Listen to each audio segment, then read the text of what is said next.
ALG really saved me. I put all of my success on joining this group. People constantly checking in saved me. I made so many friends with people that I've never met, but I feel incredibly close to, and I consider them family. It really is a family. It is a place where you can just be yourself and there is no judgment. There is no shame. You are so welcome there. Nobody has to be in this alone. Everybody is either going through or has gone through the same thing at one point. Let's do this. Welcome back to another episode of the ALG podcast. If you're listening to this on the day of drop, then happy Friday to you. If you're listening to this on the day of drop, then you've made it through the first couple of days of December. So hats off to you. The end of the year is upon us. We only have we have a few weeks left. And I gotta say this real quick because it's super important. We gotta hammer it right early on. If you fucked up in the last 2 weeks from Thanksgiving, you ain't quitting. You ain't quitting. You're back on track. You're just gonna even if you slid for 2 weeks, I don't care. We're back on track today. You make that decision now. Can I do my intro now? Nope. I had to hit that. Now you can. All right, if you're listening to this on the day of drop, then happy Friday to you. Really quick at the top of the show, if you could 5-star rate and review the show, we really appreciate those 5-star rate and reviews, and we love to read those reviews, so please keep sending them in. Guys, today's podcast is sponsored by the good folks at Redcon One. For the highest state of readiness, go to redcon1.com, use promo code T20JARPS, and save off your complete order. And while you're at it, why don't you go to realgoodfoods.com. Real Good Foods family is hooking up the ALG family. There's not a lot of promo codes out there for Real Good Foods, but I'm telling you, the ALG podcast has one, and you can save money off your complete order by using promo code The Gains in between. That's The Gains with a Z at the end, between, for money off your whole entire order. So shout out to them. Really good sponsors. We appreciate the love.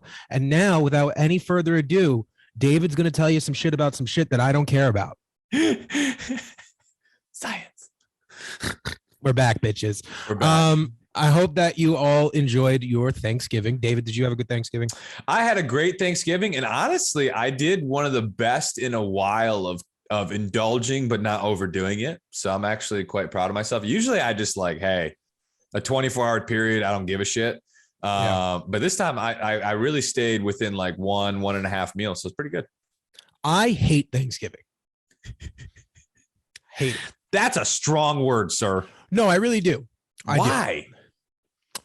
You don't like singing, hold hands, singing Kumbaya with your family and act like politics isn't real? Absolutely fucking not. None of that, even like the whole activity that happens around Thanksgiving, that's cool. I love hanging out with my family.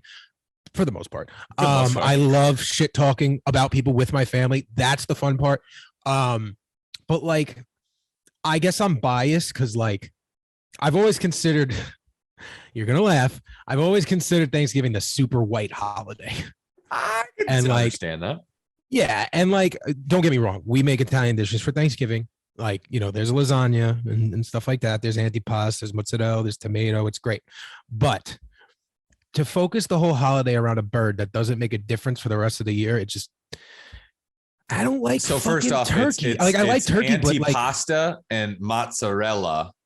Yes, antipasta, like the Antichrist. I had to say it. I had to say it not Italian, for all those people that couldn't understand what he just said right there. Yeah. So when you go to an Italian restaurant, do you say, "Can I have the antipasta"? Well, first off, I never get antipasta. I just don't. God. Anyway, so so I'm not the biggest fan. It's just nothing really strikes my interest. I end up being very hungry by the end of Thanksgiving dinner, and then that's the problem for me. See, that's super interesting. It's always the excuses for it's not the main course that gets me. It's all the desserts. So the desserts are cool. But see, I'm not a big stuffing fan, right? But my cousin was in from upstate for Thanksgiving. And last minute, he was like, "Yo, I'm going to make this stuffing because I know you don't really like Thanksgiving." He goes, "But I promised you're going to love this stuffing." Now, I don't really normally eat stuffing because it's just bread. It's just pieces of bread and bullshit. Yeah. But so he made this stuffing, and all's what it was I'm giving away your secret recipe here, Frank. I'm sorry. All what it was like 6 pounds of Jimmy Dean sausage, like the one that comes in the fucking sleeve. Cheddar cheese, jack cheese, and like 1 or 2 other cheeses, and he baked it, and it was like fucking amazing. And I was just like, yep, I'll have a pound of this, and then I don't want anything else. So I had a lot of stuffing. This is the first year I can actually say that I got stuffed off stuffing and nothing else. It was fun. Yeah. Well, it's always funny. I tell you what, for all you Thanksgiving people and making them and baking their turkeys, and most of you always overcook them and they're always dry as shit. And everyone acts like they make the perfect turkey, and 9 times out of 10 they overcook them. And it's like you're dousing it in gravy and mashed potatoes to buffer for the dry turkey breast you're eating. And it's like, get your shit together. You know why I think I also have a problem with Thanksgiving? I don't like being told what to do. Just as a human, like I hate it. So like, again, the whole fact that the menu is pretty much predetermined because of just time and circumstance. It's just like, turkey, mashed potatoes. Right, exactly. But I've gone to restaurants and they have like a hot open turkey sandwich. I'm like, fuck yeah, that sounds delicious because it's fucking a random Tuesday in January and this is fine. You know, but no, I 100%. I think like the turkey is overrated, to be honest, because again, 9 times out of 10 they overcooked it, and then it's dry turkey breast. My stepmom makes a banging turkey. Shout out to her, but just not my, because she will listen to this and then she'll be like, so how come you didn't mention my turkey? There's a problem with my turkey. You have an issue with my turkey? Oh, no, that's funny. I don't. I love it. It's delicious. Thank you. Delicious. It's so good.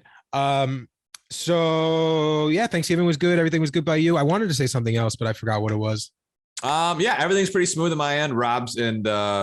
Rob had his kidney transplant a few weeks ago, and it's going quite smoothly, which is awesome. God bless. And it's been interesting. So I've been consistently on this like body recomp for all intents and purposes, just a cut. Oh, you're cutting? Yeah, cutting for next June. I'm going to compete next year. Are you? Yeah. Is this like a big announcement that I missed? No. Some people know I'm cutting next year. I'm competing again next year. And whether it's June or whether it's the June summer shred or the November. You're doing summer shred? Yeah, I'm gonna do it. Wow. Whether it's June or November, I'm not really sure yet. I'm just kind of. It's not. Well, is it going to be November next year? Or is it still the last week in October? Or last week of October? That's what I meant. Yeah. Like spring or fall was kind of what I meant. Well, regardless, I'll see you there. Even though you wouldn't fly out to see me, I'll see you there because I'm going to go. No, you're not. You're not allowed. Yeah, we are not allowed to meet yet. It's just not how this works. Yeah, we're just not allowed to meet. Yeah, we're not. We've been doing this for 2 years now, and we still have yet to meet. Yep, it's fine. But it's like we have a restraining order. The reason why it's like a global pandemic happened, and like the excuses to come together how made that it. Happened. It's mind-boggling how that happened. But the reason why I say this is, so I'm trying to do a cut as slow as possible, which is very different for me. Like, I want to preface this, people, this conversation of do it slow and steady or do it fast. I've done both. And to be honest, I like fast more than slow and steady. I like fast. Which is like cutting your calories heavier, keeping a bigger caloric deficit, and really grinding. When are you actually going to start the prep? Well, I mean, I am right now. Like, I'm just cutting my calories down to like caloric deficit. So I'm at 2,200 calories.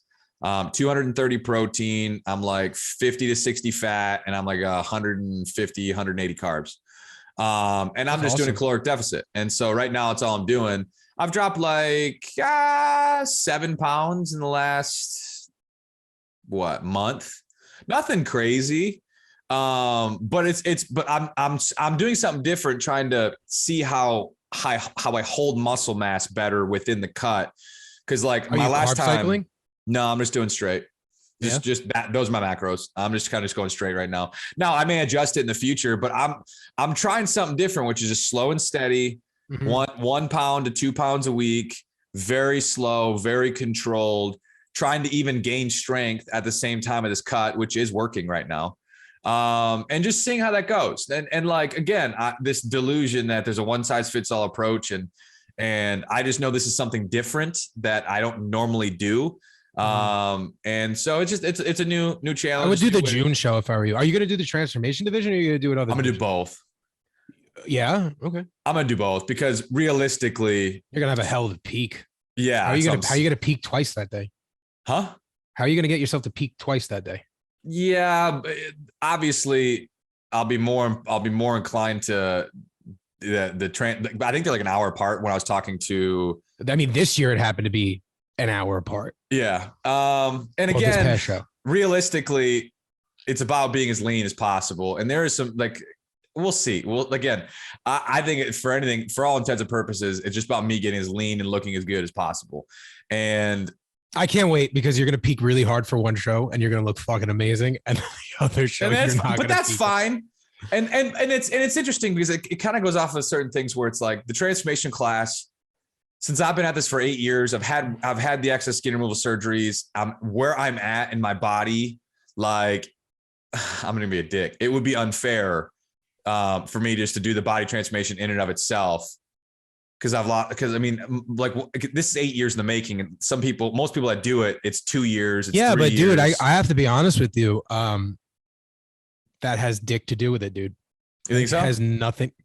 I was in it. I got second in it. I know how it's set up. There was a dude there who placed like 7th, who looks like a fucking monster and had chiseled abs and biceps on biceps and just looked amazing. And he placed 7th. I placed second. That's so weird. What was how much is weight loss? At the end of the day, it doesn't make a difference. It's all about how you represent the journey itself. What I'm figuring out, I'm not bashing the show because I am going to do the show again. I'm not going to do transformation division. Okay.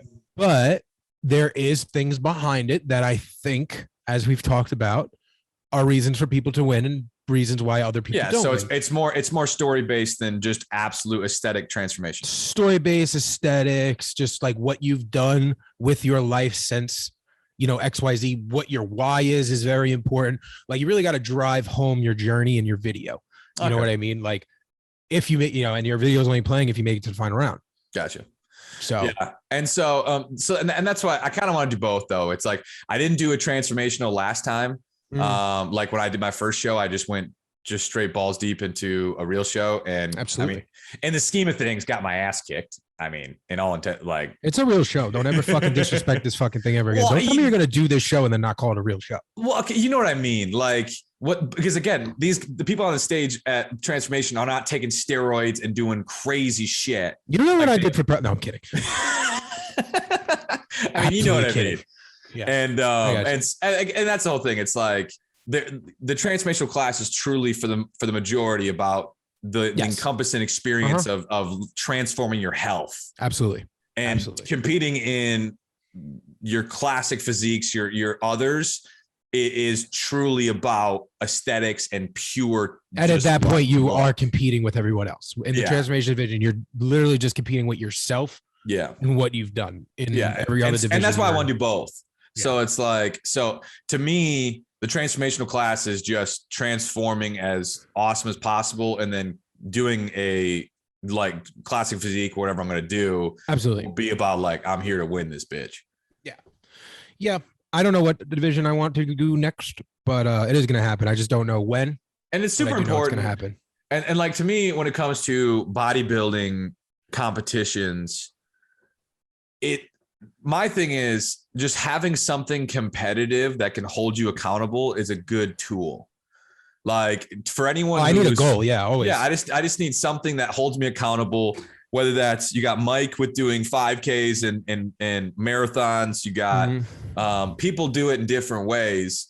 But just if you have that competitive spirit, it's a great way to keep that drive, keep that discipline, because there's something there's something next. Absolutely. I think you're gonna control your whole meal program. Like you're not gonna consult with anybody. So that's another thing. So that's why I'm doing it right now. I'm just leaning out, doing it slow and steady. I did the first show by myself. If I'm say 3-4 months out and I just feel off and I feel like I'm not anywhere near I should be, I'll probably get a coach 4 months out. Right. But I want to see like by myself, just in the process, going through it. And I'm fascinated with learning, like super, like for me, like I watch videos from tutorials on different top coaches and this is the process and this is what you should think about. And so I like doing that stuff on YouTube and educating myself. So, but again, if I'm way out of my element compared to where I want to be, then I'll do it. Right. But I'm just taking my time. That's awesome. And that's the biggest thing is like, good luck to you. Thank you. And like, I'm really giving myself time on this one. Yeah. Like, well, you crammed the last one. I crammed the last one, and it was like I tore my knee, everything else. Yeah. I started at freaking 275 to pushing 280 at my bulk last time. That's where I was. Yeah. And no, you're also 4 inches taller than me. That's the only. And so I was quite fluffy, tear the knee, and then have a year. I went from 275 to 212 in a year, which isn't crazy, but it's a lot. Especially I was probably. What are you 20. right now? Right now I'm 252. Okay. 252, and my body's just a complete recomp, or my body looks completely different too of 2.5 years of strength training. And bro, so I was flicking through pictures today of myself, and from what I looked like last year at this time, now obviously I had the chest done, at the beginning of this year, so I still had titties in the picture, but that makes such a difference. And one, that makes such a difference, but two, like, I understand that we were going through COVID and everything like that, and I wasn't one of those people that was like sitting there and eating bonbons every day in front of the TV. Like, I went to work every day. I still worked out. I still went to the gym.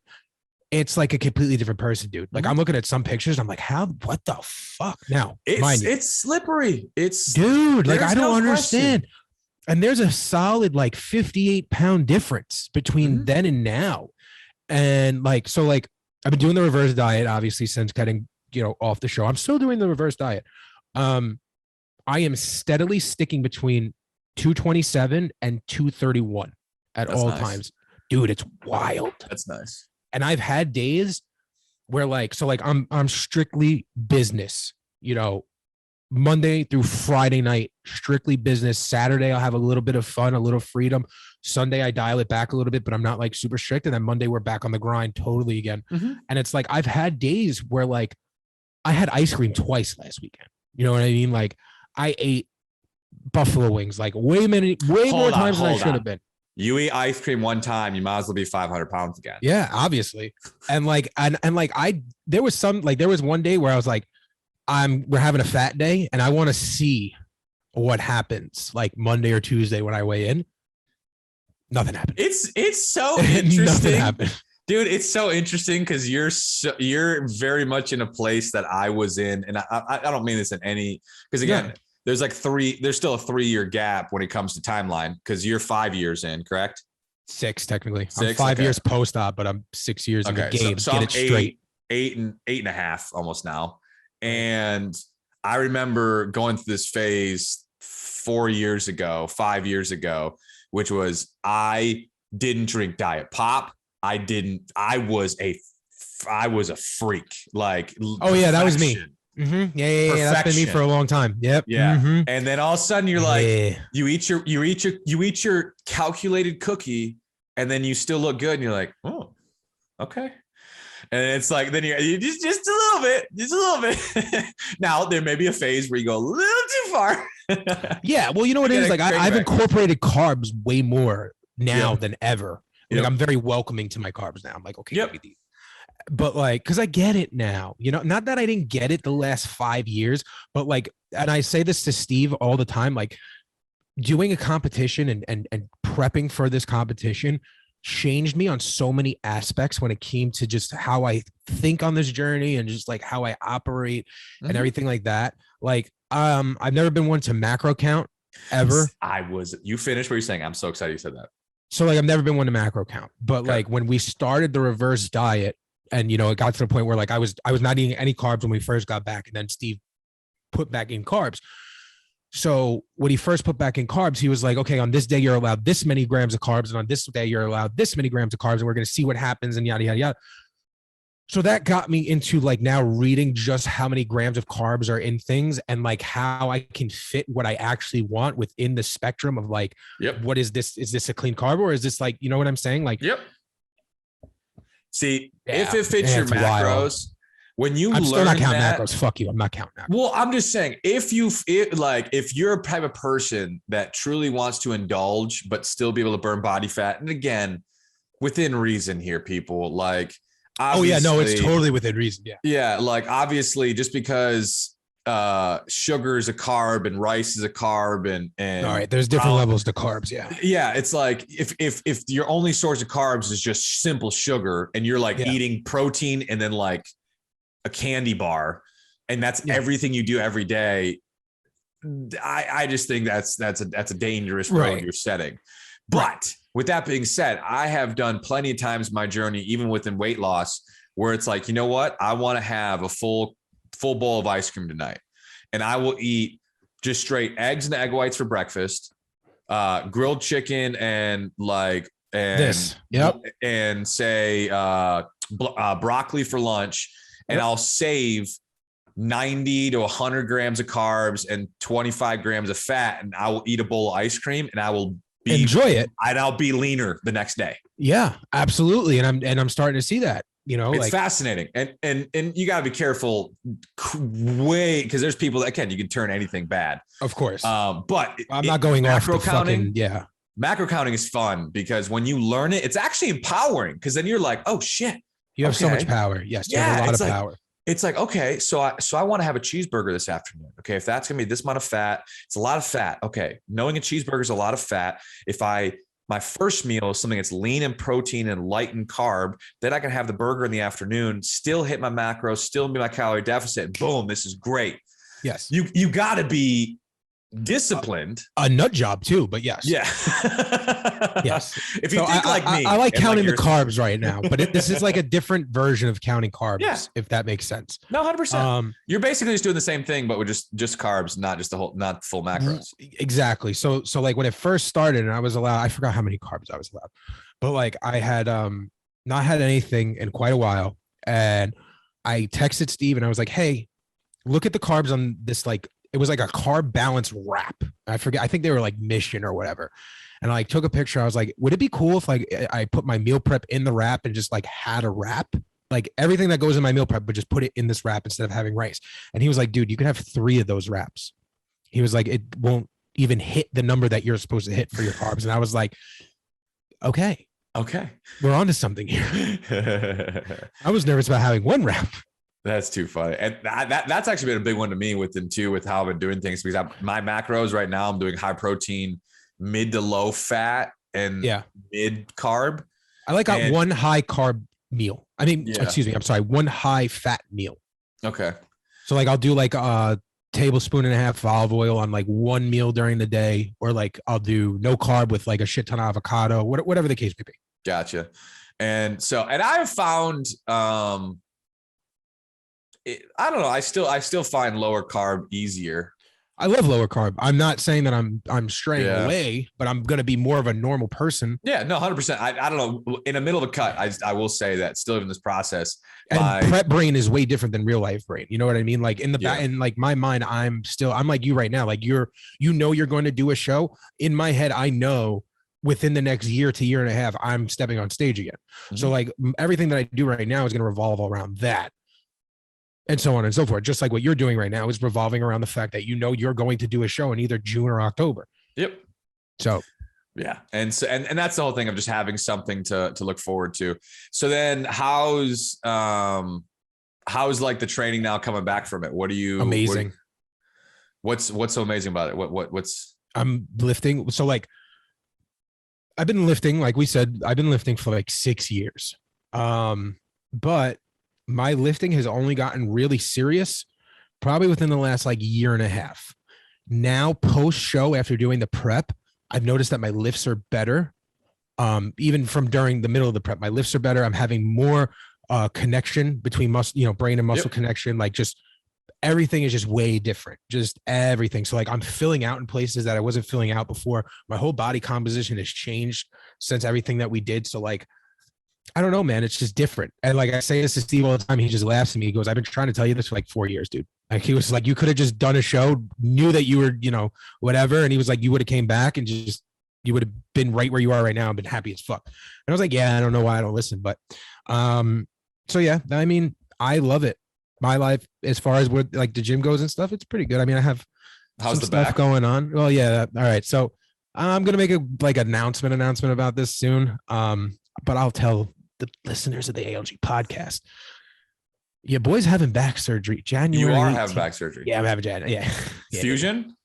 No, not having a fusion. I'm having a double micro discectomy. Okay.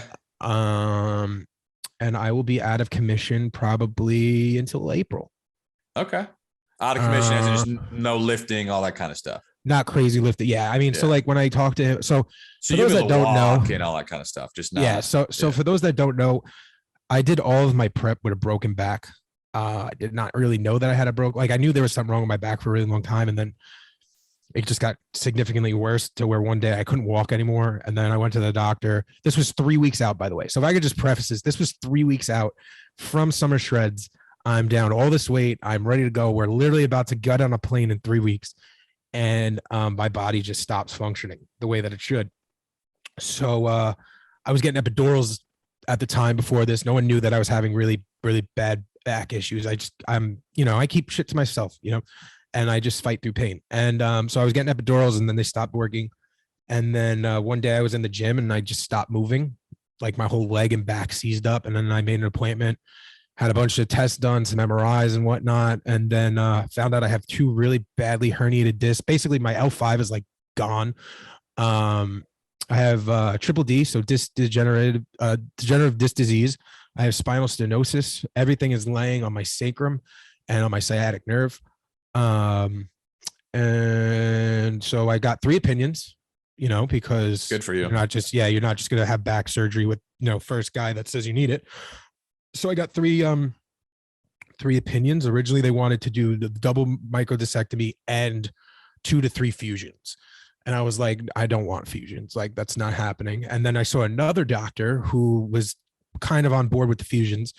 And then I saw another doctor and he was like, you're absolutely not having any fusions. He was like, you're way too young. He was like, you'll have more complications down the line from the fusions. You're very active, yada, yada, yada. You know how it works. And so we're just going with the double microdiscectomy. And I turned around to him. The reason why, he walked in the office and he was not the type of doctor that's like a used car salesman who's trying to get you to sign up for surgery, because there's doctors like that. And he was just like, listen, you don't have to get surgery. He's like, I don't care if you do or don't. He was like, I'll give you a steroid. He goes, I'll give you another anti-inflammatory. You see how you are in a year. And then, if you're still fucked up, then you will have surgery. And I was like, well, how am I going to feel post-op? And he was like, you're going to wish you did this 1.5 years ago. And I was like, that's a really good answer. I was like, how long is the recovery? So he was like, I'll have you back on a stationary bike within 3 weeks post-op. And he's like, I'll have you playing golf at 3 months out. Yeah. And I was like, wow. All right. So then I told him, I'm very athletic. I go to the gym every day. I wrestle, yada, yada, yada. Okay. Well, I left the wrestling part out for right now because, it's like my doctor with my knee. He's like, you're never going to play basketball again. I'm like, fuck you. Yeah. But actually basketball is one of the sports. He was like, you're totally going to play basketball again. I was like, I'll play basketball now, but thanks. But for him to say that you'll play golf in 3 months, I mean, golf is a lot of back. Mm-hmm. Like it's a lot of bent over. It's just, so for him to say that, I was like, all right, cool. So that's where we're at.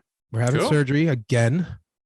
This time it's not plastic. I mean, let's be honest here. You and I have been on the knife so many times. It's like, I'm good for one every year. I'm good for a surgery every year. Steve says we'll have like a really good, we'll have like a good 9-month streak of just fucking gains, bro. That's like and then I fall apart.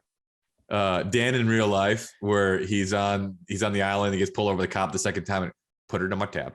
Yeah. Put it on my tab. So yeah. I'm in a lot of pain all the time. I've been in a lot of pain all the time for like I said, like a year or so. And I'm just not the type to ever be like, guys, my back hurts. Mm-hmm. I did a fucking prep. I'm not boasting myself right now. I'm not drinking. He just takes all his pain and frustration out on me. Is how it works. Why he's so mean on me? It's because like he been takes in pain. all the back pain, and he's like, I'm just gonna fuck up Dave. That's the only goal to go. If I can just make him pissed, my back pain goes away. It goes away. It's crazy. Like right now, that's so like for those, because I've gotten questions, that strange questions like, why do you always move around on the podcast so much? Because I'm in fucking pain and I'm shifting my body weight and I'm just trying to not make it noticeable. But yeah, so I'm fucked up and that's where we're at. Hey, you can send me get well cards. You can send me get well cards. No, 100%. And again, it's all shit we deal with. And it's important to talk about this stuff. Obviously, you and I both are far from the woe's me. And like and I think people have to be careful because often there are plenty of people, weight loss transformations are and different stuff on social media that they get more validation and positive impact from just crying about their life and crying about than anything like than actually benefiting yourself. Exactly. And so, but there's a good balance also with, hey, I had a fucked up back and I still figured it out. Hey, I got a fucked up knee and I still figured it out. Exactly. And it's important to have those conversations because everyone wants to find the golden goose excuse that justifies their current reality. And it's just like, right. And like, you know, I straight up told my doctor, I was like, dude, I've been through way worse than what I'm going through right now. Yes, this is the worst amount of pain I've ever been in physically. Yeah. This sucks. But I've gone through way worse and you're not going to sit here. No one's going to see it. I was like, I don't give a fuck who you are. I was like, no one's going to tell me that I'm not going to do X, Y, Z again because I've already physically been able not to do X, Y, Z before and I'm not going back there. So you can say I can't do whatever. I'm just going to do it anyway and tell you I told you so, just as I've done for the last 28 years. So welcome to the John Arpino Show. Strap in, bitches, because it only gets better from here. Literally. It literally does, like night and day. And also I'm getting the height discrepancy thing looked at on Tuesday. Oh, your legs? Yeah. So for those that don't know, I'm off by like 1.5 inches, which is a big fucking That's a big deal. That's a big deal. So when I was the doctor who's doing the surgery at the consult, he like took an x-ray on me like right then and there of my hips and like my back. And because I told him about the height discrepancy, because my biggest concern was if I have the height discrepancy, will this affect the surgery? Like, is it stupid to do the surgery before I address the height discrepancy? So he took a little x-ray and he was like, well, yeah, you definitely have a height discrepancy. And I was like, yeah, thanks. I was like, no one has wanted to address this ever. So what can we do here? So he was like, well, one hip's higher than the other. He was like, and you have, you know, light scoli, you know, going because you lean to one side, you just don't notice it. And I was like, okay. And so he made me an appointment with a doctor and he goes, we're going to figure it out. Don't worry about it. So this Tuesday, hopefully we'll have a little bit of a better answer about that. And then listen, I'm telling you all right now, there's been a lot of versions of me on this fucking journey, but this one that's coming soon, this in April, boy, that's gonna be fun. Can't wait. I tell you what, it's so funny to me because I literally have told this to so many people. I've told this to my friends, family, people know this. And I think it's super important in this journey, especially massive weight loss. And it's not massive weight loss in between, like the only thing. Take my fucking legs in a car accident. I don't give a shit. I'm living as healthy and as happy as I can. Yeah. And like when you've made that decision and you realize, all right, I may have to adjust my approach. I may have to adjust my nutrition. I may have to adjust my workout routines. I may have to adjust some things. But there is nothing outside of my fucking death that's going to stop me in my life from living as healthy and as happy as I can. Period. Absolutely. It's not, you're not, I don't care. Yeah. Back stenosis, take all my limbs. Bad knee, doesn't fucking matter. Like, no, man, I've been to hell. Like that's what you all need to understand. And I know David can attest to this too. Like guys like us, we have been to hell. I know what it's like there. I know what it's like to not do anything all the time. And I know what it's like to wish that I wasn't here anymore. This version of me fucking loves it here. 100%. I thrive here. So no, you're not going to take away anything that I've done or did or will do from me. I have so much more story to write. A back surgery ain't shit in the long run. A back surgery is going to push me harder to make me come back more. You know, like I'm sick and twisted in the head like that. Are you like, David Goggins or something? I really like, dude, I swear to God, like I hate that man. Not hate him. Hate's a very strong word. Scratch that. I don't agree with everything that dude says. Yeah. But when it comes to like being counted out and like being hurt and like stuff like that, I get a high off that shit. Like, I want you to count me out. Please count me the fuck out and tell me that I can't do something because I'm going to make it my fucking personal business to show you why I can. John, I don't think you can be on time for the rest of the time. I don't think you can. No, I just do that purposely to fuck with you. I don't give a fuck because I will make a banging episode in 10 minutes. I don't need fucking an hour. All right. When the red light comes on, I'm fucking spitting game. I don't know what you're doing. Red Guys, light on. Every Johnny's podcast on. we start late because of John Arpino. I'm telling you right now, that motherfucking red light comes on and it says record. You get nothing but gold out of this mouth. Best podcast you ever listened to. Bang. Oh, I love you guys. All right, Love we you got to guys. wrap this bad boy up. That's fine. And yeah, so that's where we're at. All right. 100%. I think. Yeah, no, we're wrapping it up now. No, that's it. Ready? Cool. I want to thank you all for listening in. If you enjoyed this episode, feel free to send it to someone that you think will enjoy it because there's a lot of fucking nuggets in this one. You can, well, please like, share, subscribe, all that good shit. Leave a 5-star, leave a rate, leave a review, leave your phone number. We'll text you. We'll have a conversation. We'll talk about how much you like the podcast. If you do, if you don't, what we could change about it and whatever. Then you could go to redcon1.com. You can use promo code T20JARBS. You can save money on Redcon 1 products. After you do that, you can go to realgoodfoods.com, use the promo code The Gains in Between, get yourself some food on the low price. Bless up. Then after that, you go to amazon.com, get the Accountable Life Group Journal. And then after that, if you're interested in Accountable Life Group coaching, if you're interested, you go to www.algcoaching.com. And guys, And we actually switched it up. I want to make sure everyone knows this. You actually have to inquire to hit me up, and then I will reach out to you directly because we've been really going international with this podcast lately. And one of my biggest terrors is someone to all of a sudden purchase coaching and they're in Thailand, don't speak English. And I'm like, shit, I'm sorry. Yeah. I wish I could help you, but I can't. right. So yes, you have to inquire. David handles that stuff. Okay. I handled hi, I'm John Arpino. Really good to meet you. We're going to have a really great time together. I'm going to help you out with everything you need. He's going to be a fucking bitch, but I love him. All right. I'm going to give you the science. He's going to hold your hand along the journey. That's all. I am going to hold your hand along the journey. I'm going to tell you the best thing that ever happened, and we're going to get you there. He's going to be like, and if you eat this at this time, and you take a poop at this time, and you sneeze at this time, You had it's science. 96 ounces of water. I need at least 98 out of you. You have to do it. You have to. Anyway, so that's algcoaching.com. And then you can join us each and every single Wednesday night for the free community call by going on to accountable-lifegroup.com, clicking on that events page, which will take you right in through Zoom. And that happens every Wednesday, 8:30 p.m. Eastern Standard Time, 5:30 Pacific. And that's it. I'm fucking done at this point. This commercial is getting way too fucking long. I think we have to start pre-recording this. I respect it. All right. All right. Put it on the to-do list. Noted. And by the way, just if people at home, I want you to watch this video just to see the white boy fucking hoodie he has on today. Oh, you liked it? Come on. This hoodie is the tits. Come on. You look like a white boy named Josh. Come on. Or David. This is the You look like a greatest white kid named David. sweatshirt ever, John. Can you stand up and just model it really quick? Just give Come me a on. little Come turnaround. on. There you go. Here we go. Look at that. With the long jeans. Wow. Look at that.